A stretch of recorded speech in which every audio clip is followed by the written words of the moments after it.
Well, in the last few days, the concept of rights and responsibilities have clashed.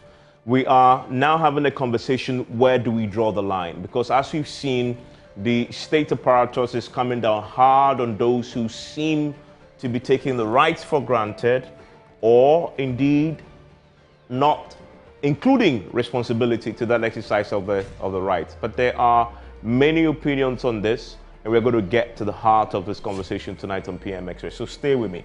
Of course, at the top of this controversy is Oliver's arrest. Oliver Barker-Vormawor, who is a convener of the Fix the Country movement, was arrested on Friday, was detained over the weekend. Today, he was formally placed before a court of competent jurisdiction and charged with treason felony.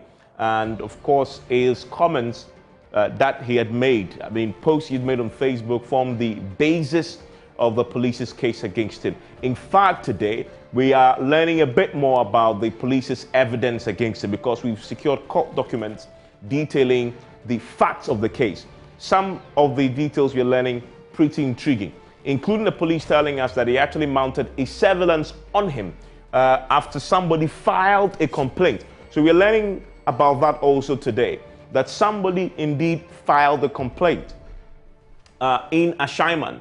And that's why the case was held in an Ashaiman court today. And that is what led to the police then mounting the surveillance on him to gather evidence.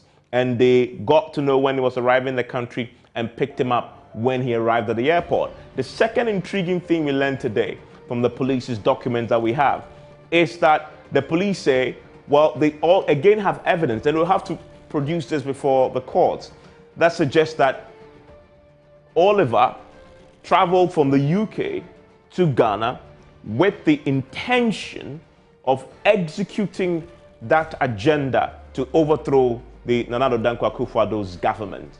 That is what the police have told us, have told the court, in fact, that we managed to get access to in a court document. So very fascinating details, and the police have a long way to go in backing these claims with evidence. But as we speak tonight, he is going to spend the next 2 weeks in police custody behind bars. And we also know that he's already on a hunger strike, and we understand that he's taking in some fluids to survive. His hunger strike has been triggered because he is protesting his detention, indeed. And that's him there today when he appeared before the courts, him in handcuffs, raising his hands to the people who were there in numbers, the Fix the Country campaigners who were there to sympathize with him. So his case has thrown in a whole lot of, I guess, very interesting comments and analysis. But the fundamental thing that we need to examine, even with him, is that line between rights and responsibility. Because this is something that he said. This is one of the things that police have cited in their case against him. And it's fundamental. The police say, if you say, quote, if this e-levy passes after this cake BS, I will do the coup myself. And then you say useless army. Police say that is inciting your followers, and he has a lot of followers there, to insurrection, to overthrow the constitution, to overthrow the government, and that is unacceptable and reckless. And it's a fundamental breach of the principles of responsibility when it comes to exercising one's right. And that's why they're taking him on. Again, on this post, you also see 10 February, he talks about e-coup. This is a day after he had made that he will do the coup himself and call the army useless, right? Then he makes the comment e-coup. Now the police say all this, they have evidence to show he really wanted to carry this out. Well, there's a lot of controversy surrounding this. But let's put this in context, because this is not the first time somebody is being charged with treason felony or something related to treason when it comes to things that they may have said in public. You remember, in the case of Kennedy Agyapong, this is April 2012, he was also accused of treason. Even in this case, genocide was added to it. Honestly, we don't know where that case went. Obviously, didn't travel anywhere, because if you pay attention to treason, it is one of the most serious crimes you can commit against the state. You're going in for life. In some cases, even the death penalty comes to play here. Well, he is still a member of parliament, and so that tells you that case didn't travel anywhere. You have Koko Anyendeho, same. In 2018, under this government's first term also make comments, and he was also slapped. Well, we're told he was going to be slapped with charges of treason, etc. There was drama around his arrest, was kept in the BNI cells for a while. That case ended nowhere. A lot of people are looking at this history and saying, is this one of those that the police can sustain? And is it tenable throughout the tenure? Or does somebody want to just show him where power lies? We'll get into that very shortly. But the question about responsibility, we will emphasize that. And rights also. How do you exercise those rights and so be responsible? But again, there's a general context beyond Barker-Vormawor, because also in the last few days, we had a conversation about journalism and the media and its own rights and freedoms, because we've had several cases of journalists publishing staff or activists publishing staff that has put them in trouble. We have 4 of them in all that we've seen with a number of arrests. We have false news and offensive conduct 2. We have contempt of court 1. And by the way, that has to do with comments that had been made by an individual. Treason also 1. And let's break it down for you. We have Oheneba Boahenebeni, who again is one of those who've been dragged before the High Court by the Attorney General in case of a contempt of court.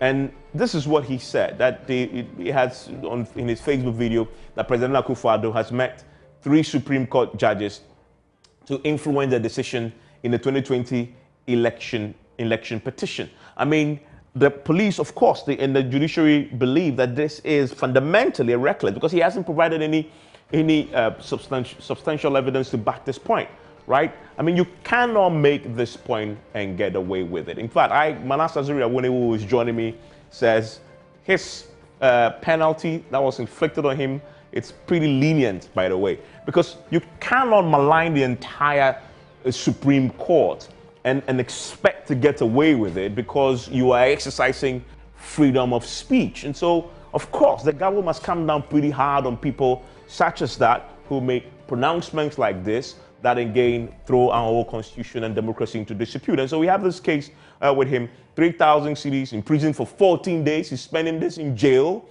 for making comments that are completely unsubstantiated. And, you know, there are people on the Supreme Court who have families. When you malign them like that and make comments such as this, you must definitely have a basis for it, or else the court will deal with you like this. He's in jail for 14 days. We have also the case of Mensa Thompson, who also published on Facebook a claim alleged that President Akufo-Addo relatives used the presidential jet on a shopping spree in the United Kingdom. In his case, he realized he's made a mistake and he retracted and apologized. It appears that it didn't stop the police from getting involved, and as we know, he is also being charged with publication of false news and offensive conduct. The status of this is that he's been granted a bill to the sum of 50,000 cedis, and this case is still pending before the courts. And then of course, we have Bobi Ansah, who similarly also make statements about, you know, Rebecca Akufo-Addo, Second Lady Samaria Bawumia giving themselves state lands at the AU village. It turns out, as we've seen there, around Kodoka International Airport, etc., the view is from the police is that this is again false. And so what have they done? Publication of false news and offensive conduct slapped against him, granted bail 50,000 cedis, case adjourned to March. One of the key questions you're going to be asking our guests is, this is on our law, it's in our law books. We repeal the criminal libel law, but we've seen the increasing use of this particular article here, publication of false news and offensive conduct, etc. there. Is this being weaponized to sort of constrict the press? We'll get into that very shortly. Or indeed, if you have recklessness, such as the police believe has been exhibited in some of the cases, then it's fair to use that law to, you know, apply in dealing with the journalists. My guests are joining me. I have a wide range of guests who are joining me with different perspectives to this conversation. You want to stay with us because we're getting to this right after the break.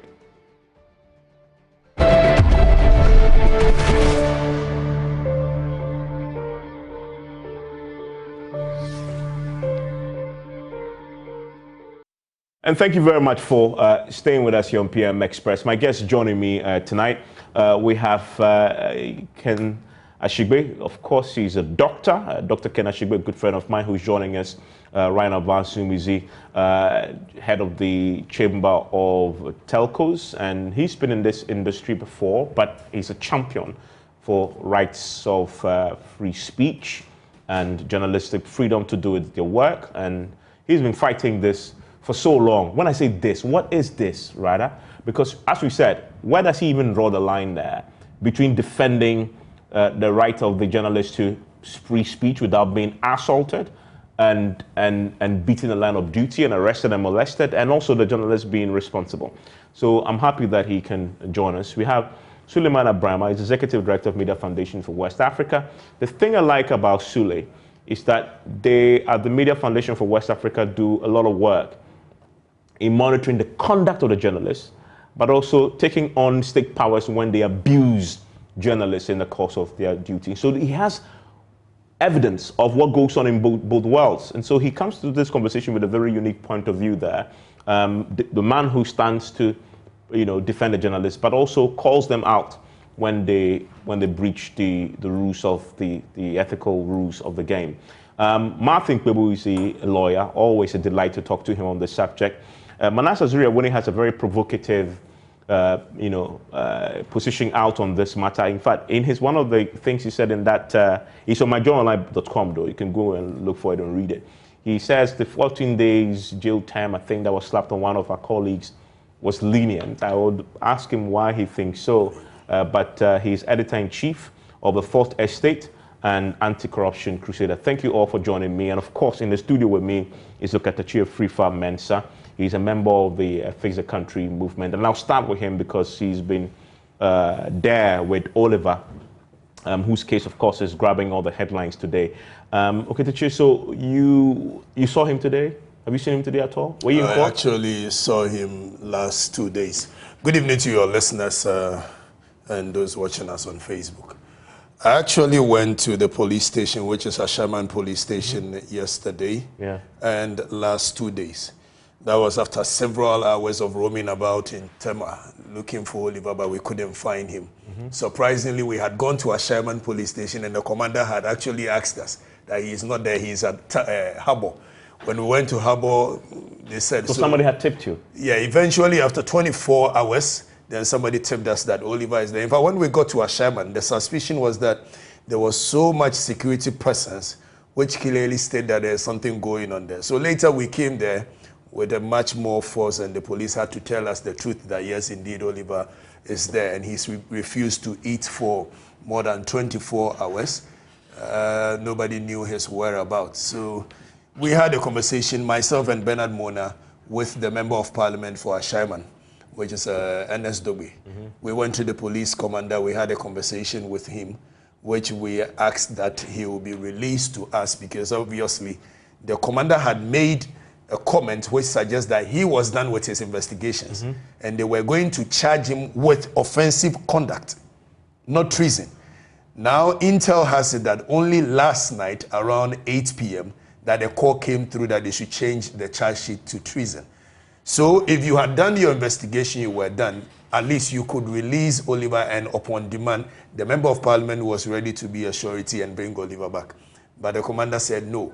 He will keep Oliver within the 48 hours that the Constitution stipulates. And I've seen Oliver's lawyer in a graphic today reporting that they were expecting the offensive conduct charge, and this morning the charge had of course become what it is today. But fundamentally today, we learned a few things which I just illustrated. He's going to go in for 2 weeks, right, in essence. And the police, we've seen a bit of the facts of the case. The police say that they have the evidence that he was preparing, to carry out this overthrow the Constitution. And also, in fact, he had come to Ghana, according to the police, with the intention of executing that agenda. And they cite his comment, which I shared there, that if this e-levy cake BS, nothing happens and the e-levy passes, he will do the coup himself. Useless army. We're talking about responsibility today and rights, right? Isn't that reckless comment that definitely needs some attention from the state authorities at this time with what is happening in the sub-region? Right. So, Mensa, let's look at this very well. Oliver made a comment on Facebook, which on the face of it, two sides to the comment. One is very despicable, which some of us will not support it. But the other one, which of them I'm coming, Evans. The other one, which everybody must look out for, is the second part of the comment he made. He said that he will do the coup himself if e-levy is passed. For me, there is no way any day that some of us will support anything coup or the nation will support anything coup, taking into consideration where we've come from as a nation. So we get panicky when certain words are used, even if it is just satirical. So on that part, we don't support it. But then again, he also talked about a false democracy that needs to be looked at. And for me, if the state institution is going to be so jittery, running around, rabble-rousing, wanting to send a message to the people, that a Facebook post made by somebody who clearly do not have what it takes to do coup is what will set the country apart. For me, it's not.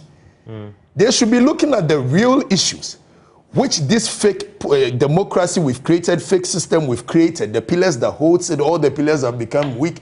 So if they are afraid that somebody is going to actually do coup, then all the signs that shows that somebody will do coup is not a Facebook post. It is about the pillars of what we have created, which we claim to be a democracy, being weak, and it just need a little push. Before I end, let me just say this. Ghana has about 8 pillars holding us as a nation. We talk about the political elite. We talk about the judiciary. We talk about the police, which is the security service. We talk about the public service. Then you come to the lower part, which is the traditional authority, the religious authority, the business class, and the media. Tell me which of these institutions, all these 8 pillars, that you can clearly tell that it is very strong and holds this country's democracy, force democracy together.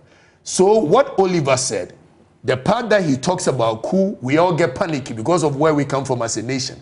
But the part that he talks about a false democracy, we must also look at it. Okay, so the first part you have a discomfort with.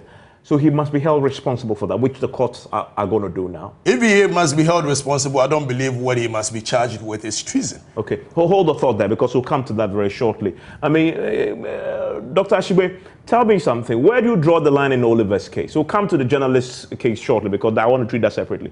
In Oliver's case, it still borders on freedom of speech, right? Where do you draw the line there in his case on this matter?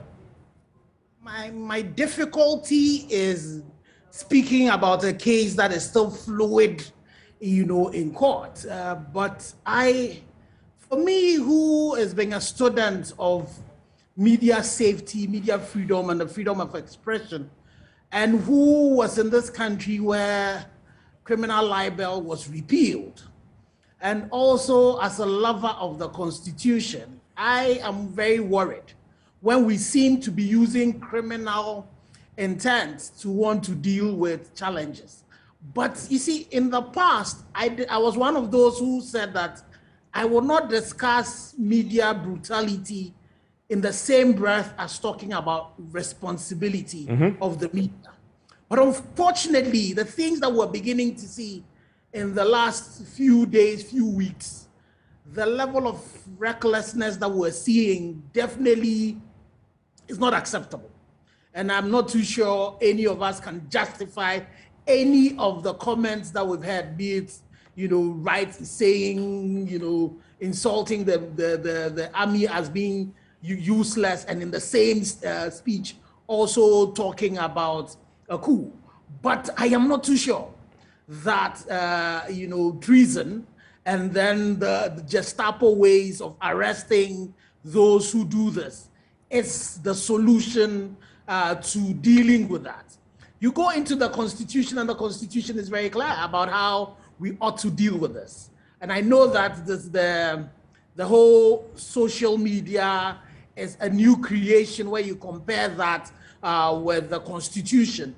But the spirit behind which we crafted Chapter 12 of the Constitution, I believe should be the spirit that guides the way we deal with it.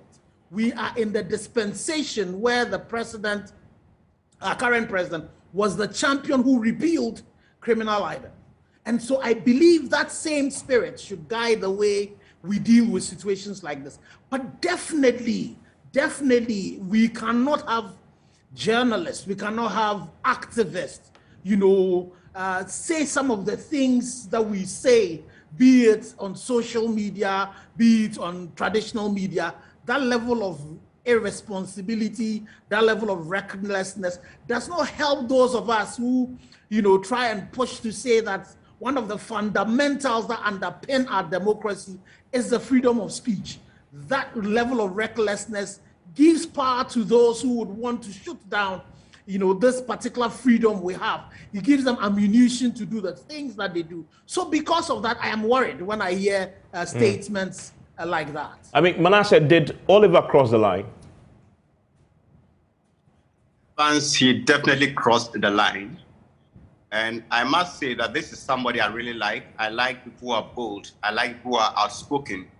I like people who stand for something. And when he did a speech on Newsfile a few weeks ago, I was one of those who took to social media to praise him. But what he has done is very reprehensible. And I think it is extremely unfortunate. And what he has done beyond the legalities and everything else is really hurting the movement he's leading. Because from now onwards, I would be very careful in pushing for or supporting Fix the Country movement openly, which I've always done, because I don't know the intention of those people leading, some people like him. And so I think it is very unfortunate. I've heard people say that, well, it doesn't have what it takes to carry out whatever threat. But if you look at every coup maker, they often want to look at the atmosphere. Every one of them wants legitimacy. Are the people in this country ready for a coup? And that is the psychology with which they proceed to act. If they know overwhelmingly that Ghanaians will not support a coup, it will be very difficult for them to do it. But if they know, well, Fix the Country movement, young people, they are all clamoring for a coup. Oh, if Manasseh has gone to post in support of a coup, they will sit somewhere and say, well, if we strike, we are going to get people to support us. So it goes beyond what that individual has said or what he can do. But it also has to do with the kind of atmosphere, the kind of mentality that you prepare the minds of coup makers. He may have nothing to do with them, but somebody somewhere is sitting there waiting for the most opportune time to act. And so I think what he has said is extremely unfortunate, condemnable, and I admire his work so much. But this is not something I'll ever support. I mean, so having made that point, okay, I'll come to you shortly about Manasseh's point about his conduct and what he has said affecting a movement that you belong. He says he will now struggle to support the movement openly, right? Think about it. I'll come to you for that comment. But let me go to lawyer Martin Kpebu.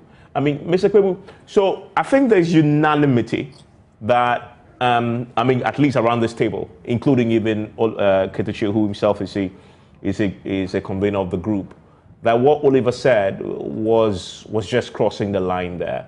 And so the law has kicked in. He was arrested. He has been detained. He's been charged. He's now going to spend 2 weeks behind bars, and he's facing treason. That is how the law should deal with people who cross the line. What's your response to that? Evans, not at all. You see, my co-panelists, I can forgive them because they are lay people, okay? But I would advise strongly that next time, don't let them go in.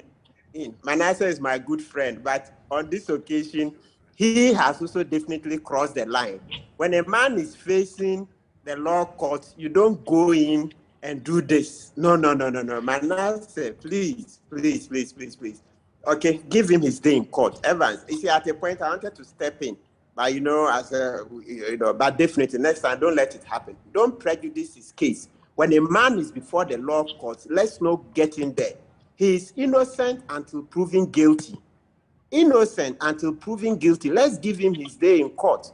You are late, but at least let me tell you the law, because you are definitely making pronouncement how you feel and think. No, it's up to the security apparatus to increase surveillance and do the other things they do to monitor. You do surveillance and the other things, and they know what to do. If you see a dog and start calling it a wolf, tomorrow nobody will take you serious. Okay, so please, let's not go into the facts of the case anymore and how we feel and the rest. Yes, you see, we are playing to the gallery just because we are sensitive about coup. We think, oh, by saying, hey, I condemn coup, I condemn coup. By doing that, you are prejudicing his case. The case is before the law courts. Let the judges look at it and decide. That is our law. That is rule of law.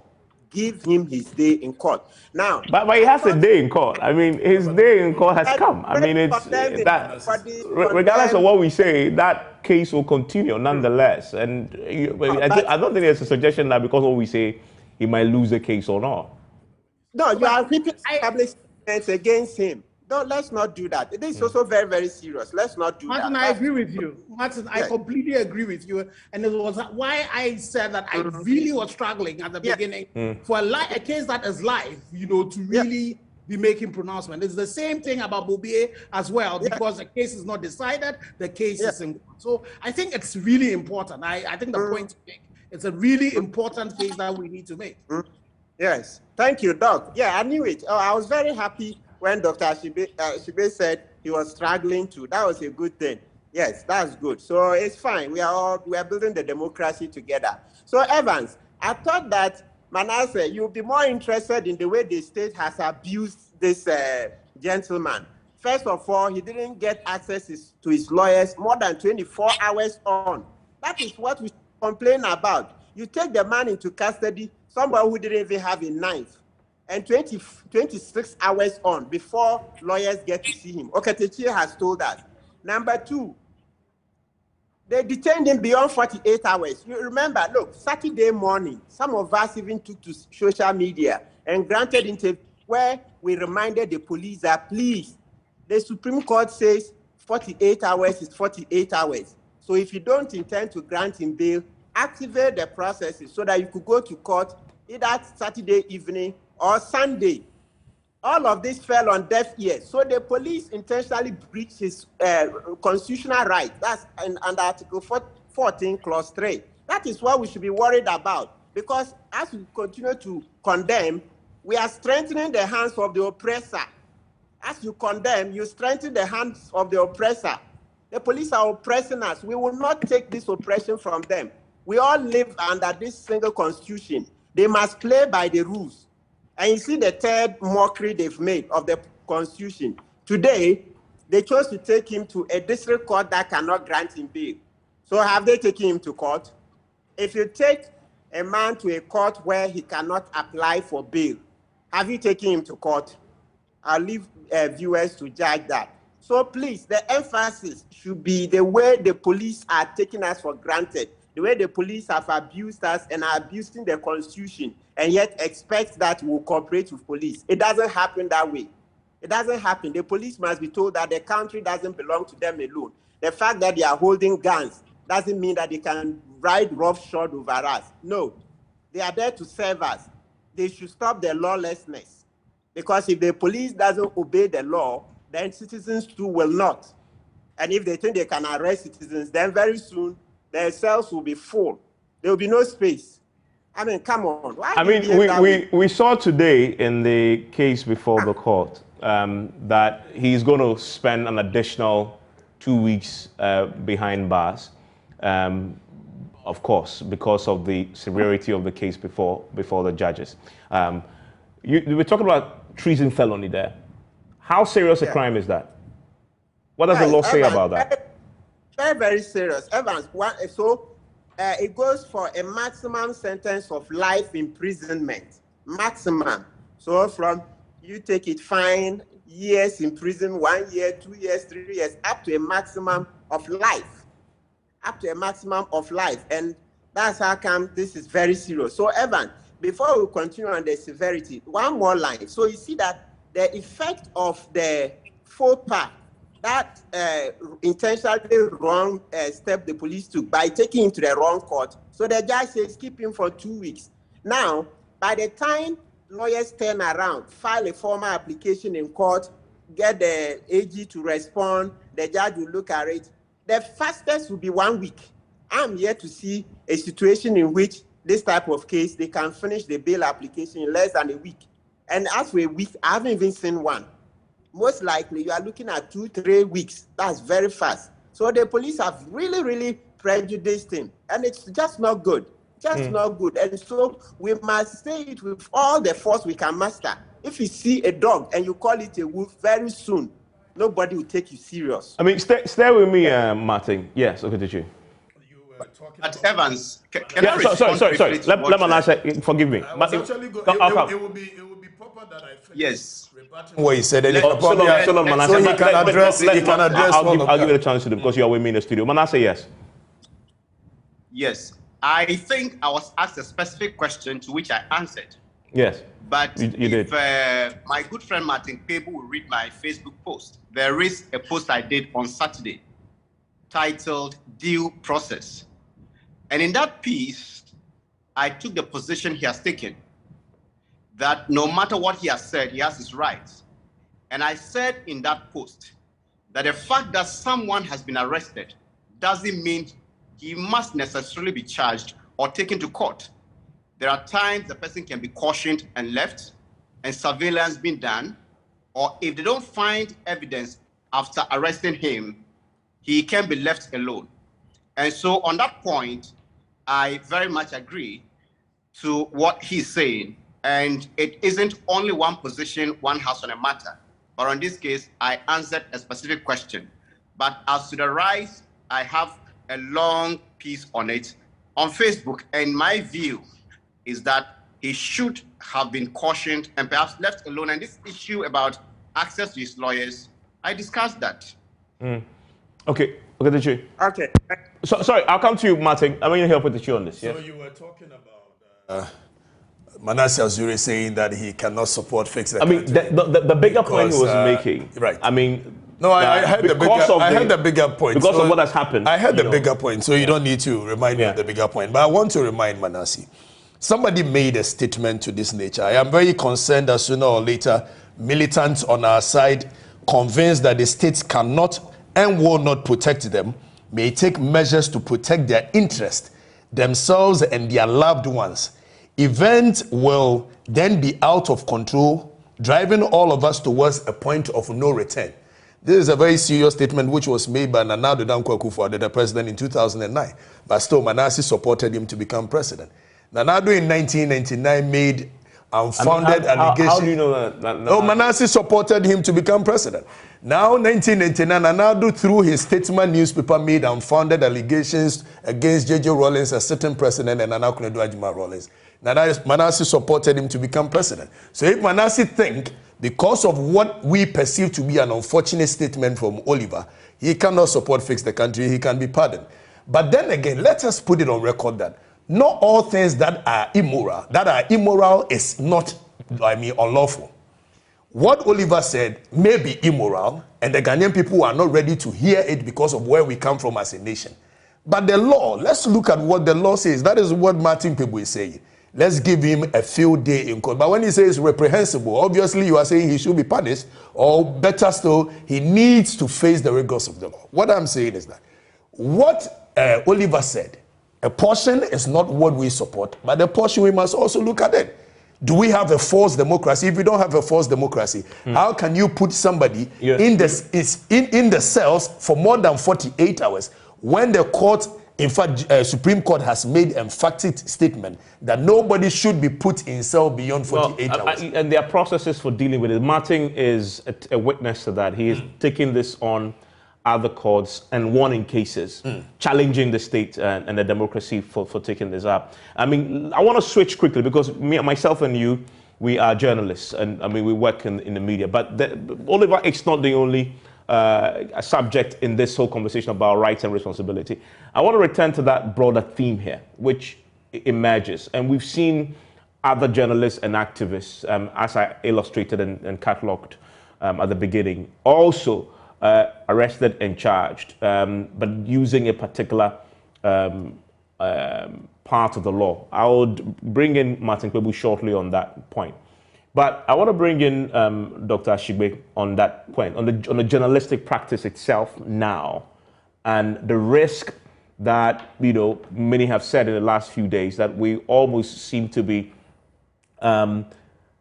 creating a problem for ourselves by handing a reason to, you know, state agencies who may have whatever reason it is to cite what we've done as a basis to sort of go at us. And we've seen a lot of these cases in the last few days. I mean, Mr. Ashigbe, for somebody who's fought for media freedom for so long, yourself superintending over journalists at some time, and you watch what has unfolded in the last few days. There have been several arrests based on comments some of them journalists have made.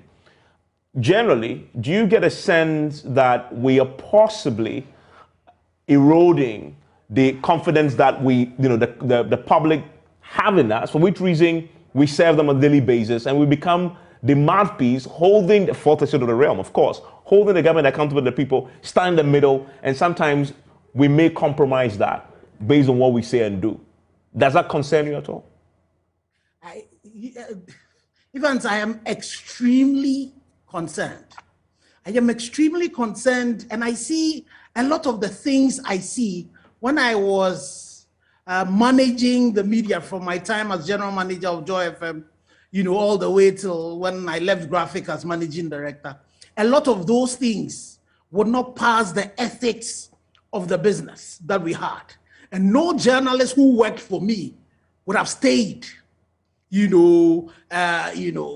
kept his job, doing some of the things I'm beginning to see. Unfortunately, Evans, even multimedia, some of your account stations, some of the things I see on them are definitely reprehensible, and they cannot be accepted. But even for you, the reason why I will mention you out is because the standard you have set for yourself is extremely high. But just watch the media monitoring that was done by the West African Media Foundation, and you find that, stations like Power FM, like Oman FM, whilst the rest of them were doing less than 100, they were doing like 600 infractions, 700 infractions. And you see some things that journalists are saying, some, in very, pure criminality and irresponsibility that is coming from journalists, who should know better, especially on traditional media. And that definitely cannot be acceptable. And you see, I've looked at this thing, and what you find, especially when I went back to look at research that has been done, you realize that the media houses that are doing this, in as much as we will hold the journalists responsible, the problem is the publishers and the owners of these media houses. Most of these people are politicians. Most of these people are business people who do not know the trade, the businesses that they are involved in.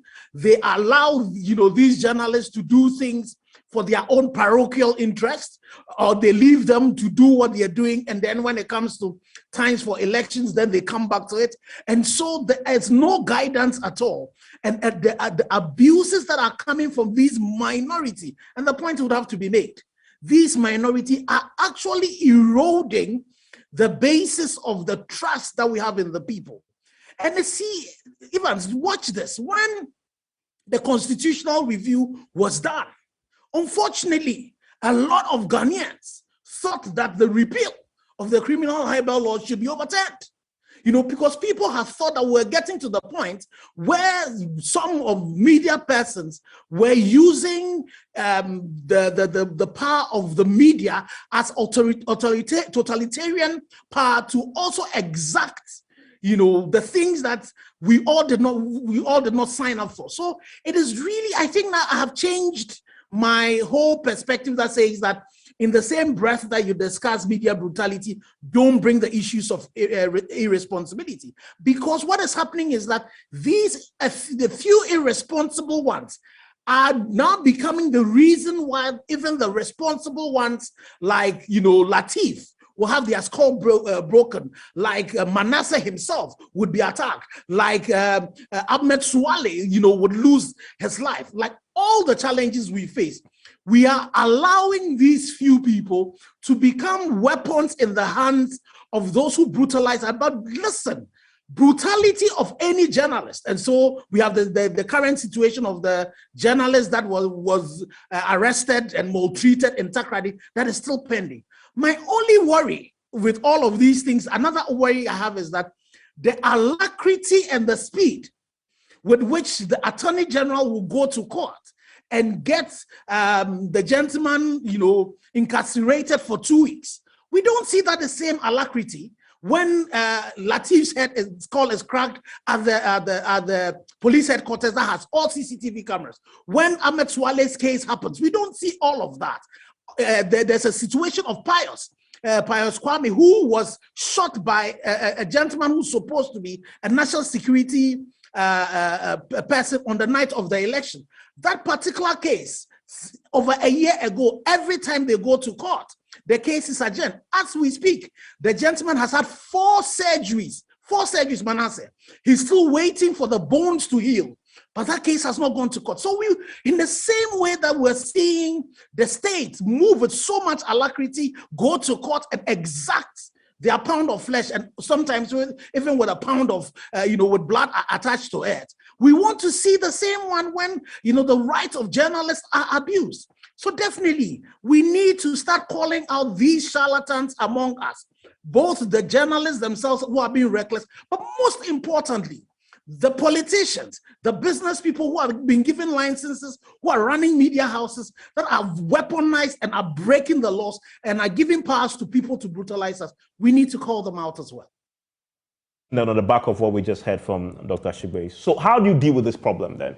I mean, the problem of journalists, crossing the line and not being responsible. What we've seen in the last few days is there have been arrests, there have been charges, people are being prosecuted. In fact, one journalist is serving a 2-week jail term. How do you fix that problem? It's a question to me. No, sorry, to Manasseh. Oh, to Manasseh. Manasseh, right. What's the right remedy? Is the remedy that we should have the police come in, arrest people, charge them, or there should be some other way of dealing with this other than that approach? The police, in my view, is not a remedy. And in my article today, I stated that I do not like Mr. Shigbe or Dr. Shigbe do not support what these people do. But I also have a difficulty if we leave that to the police. There are 2 things the police are doing fundamentally wrong in this case. One, if you look at the charges of false speech or whatever, publication of false news, we are the 4th estate and also Fact Check Ghana, which are all controlled or run by the Media Foundation for West Africa, continuously come out with reports that show the president, the vice, his ministers, making very false statements. Are we saying that anytime they make a false statement, they should be arrested? No. There are elements, I've listened to lawyers on this, and making a false statement alone does not amount to the charges that they are often leveled, that are often leveled against them. So there should be certain ingredients. And if you look at these cases, you don't find those ingredients. So if we allow the police to come in, it will be the introduction of the criminal libel law, which is problematic. The other more worrying issue has to do with, if you look at all these people who have fallen foul of the law, they all appear to be people or journalists who speak for the NDC.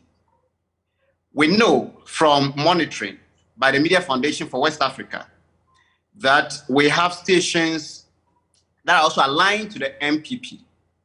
So if you have, let's say, Abronye on Oman FM saying certain things very unprintable about John Mahama, and you have someone like Bubi Ansa also on Accra FM saying similar things about the First Lady, and they act on the one talking about the First Lady and leave the other one.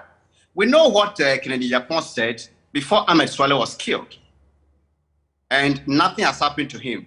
He made similar threats against Erastus Asaridonko of the multimedia group. A number of petitions were written. Nothing has happened.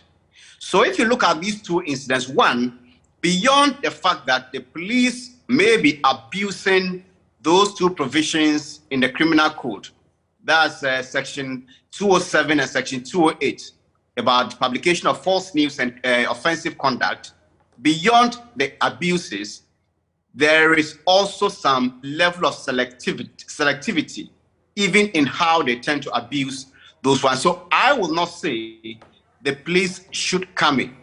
That is not to say we cannot do anything about it.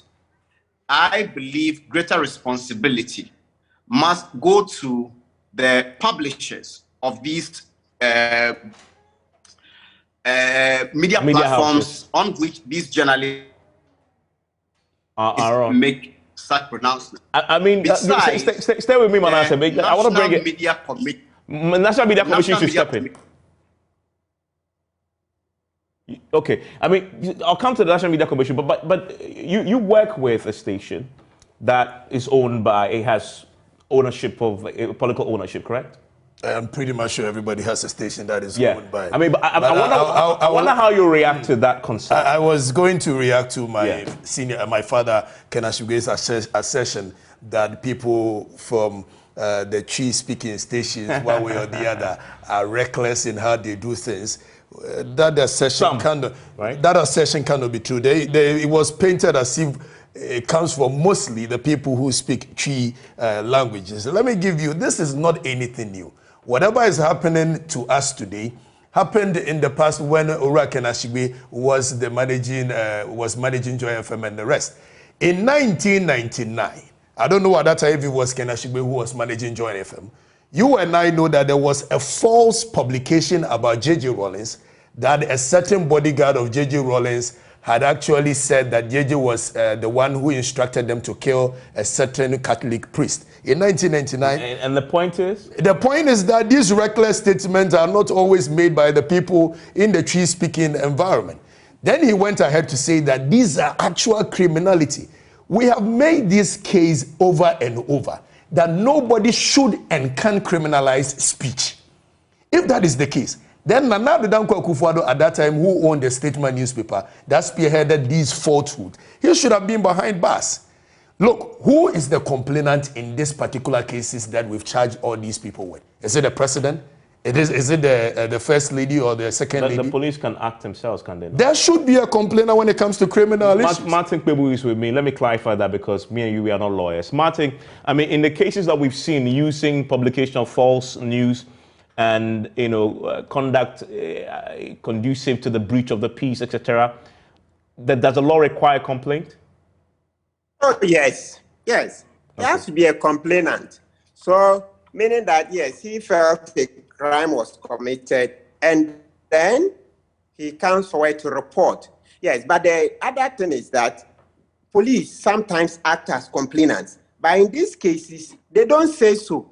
They hide the identity of the complainant.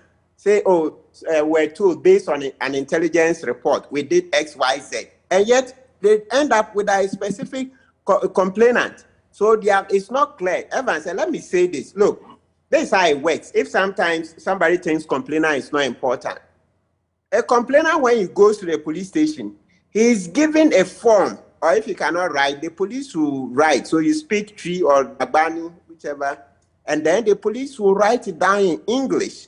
You say, and it serves a purpose so that after, when everything gets to court, the complainant comes and testifies. Yes, I saw this, and I came to the police station and reported, and it should be encouraged. There's a reason why usually complainant is a citizen.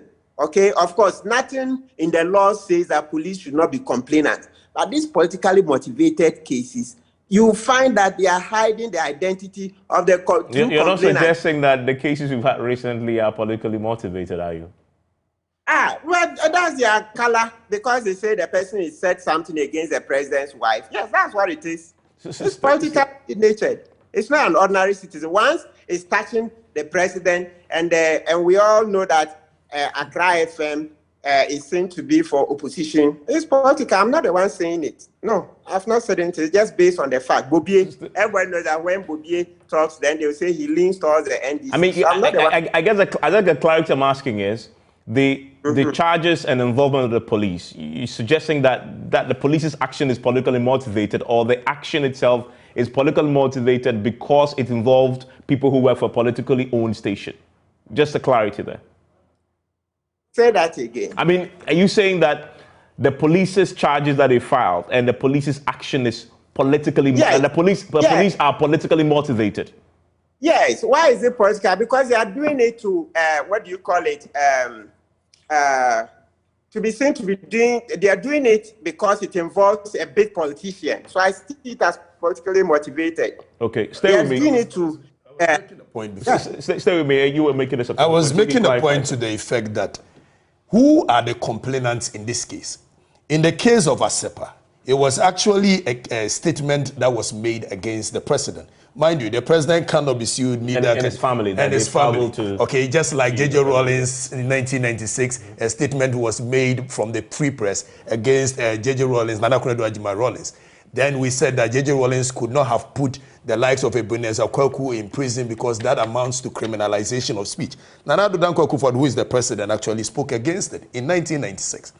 Now, in the case of Kwabena Bobiansa, he made, quote and unquote, false statement against the first lady and the second lady. If you think these statements are false, is criminalization the way to go, or somebody could have just sued them in a civil court by demanding a retraction and apology? But we are criminalizing speech, which is a dangerous blueprint that we are creating, and in the event that power changes hands, maybe tomorrow it might not be Nana Akufo-Addo becoming president. It will be another set of team who may think that they need to criminalize speech. Now, let me tell you, Evans, before I end, when we talk about freedom of speech, it is not freedom of praise, okay? You may not like certain adjectives that are used by certain people when they are actually expressing their freedom of speech, which is their right and responsibility. But we look at the substance of the matter. Yeah, but if somebody has made allegations against the person is using state when you know it's not. So you sue the person. Yeah. I mean, so that's the question I really want to end with, that point you just made there. And Martin, I want to ask you that because there is defamation, right? I mean, and in the case of the president, for example, this is the president's family. I mean, the president's family members, nobody was mentioned, I think, but somebody there could own that and possibly sue for defamation. In the case of, I think, one of the other cases, they mentioned the first lady and the second lady. I mean, by name. They could have simply taken a civil suit in the defamation. But then the police decide to use the publication of false news. Give me the line between that. I mean, because it's a choice, right? Both laws are in the books. So it's a decision of which one you want to use. I mean, the fact that the police have started doesn't preclude the first ladies from also taking up a defamation case. That's it. I mean, clear that up for me. Yeah.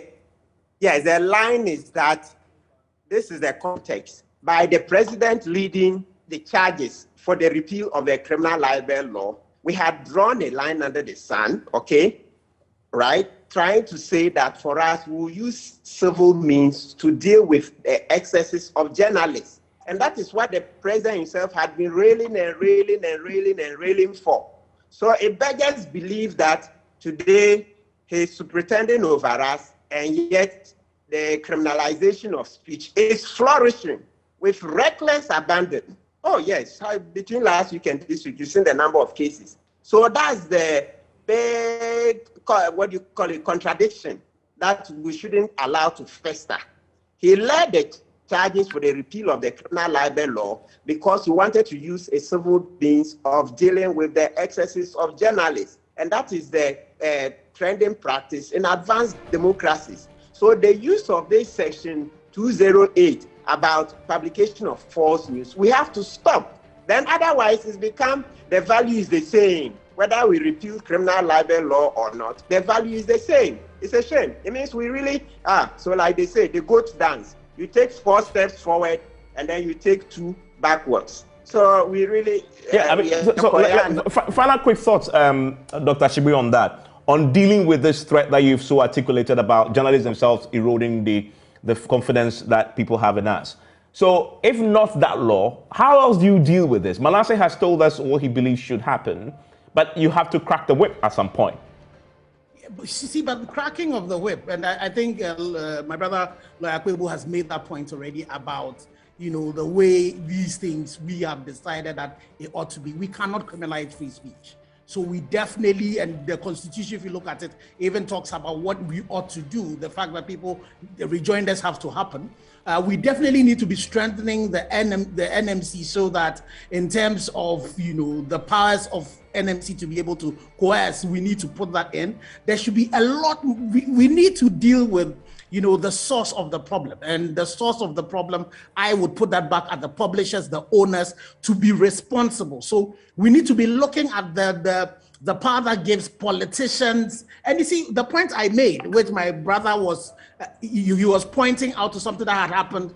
There's research that shows that majority of the people who are breaching these rules, and I'm not saying that the English speaking don't also do it. So we need to find a way where we will self-regulate ourselves. Self-regulation has to happen. We need to be calling people out who are not doing the right thing. We need to be holding more accountable these publishers and these journalists who are doing this, so that we do not give, and I completely agree with everybody, we cannot be going back to criminalizing free speech.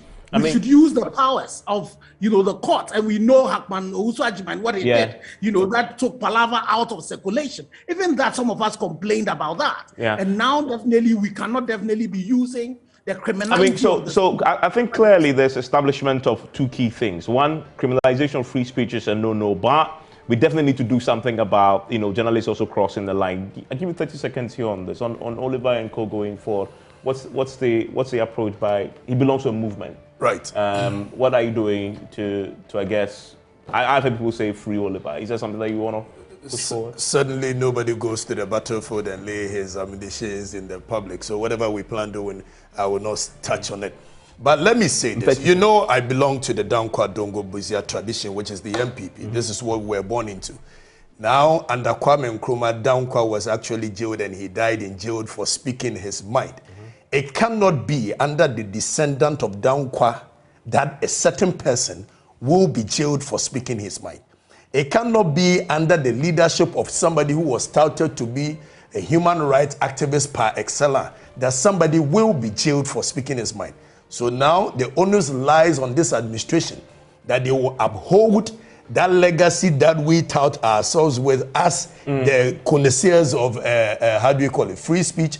It cannot be eroded under another. Thank you very much. That's okay, Tiche. Thank you all for joining me. Enjoy the rest of your evening, gentlemen.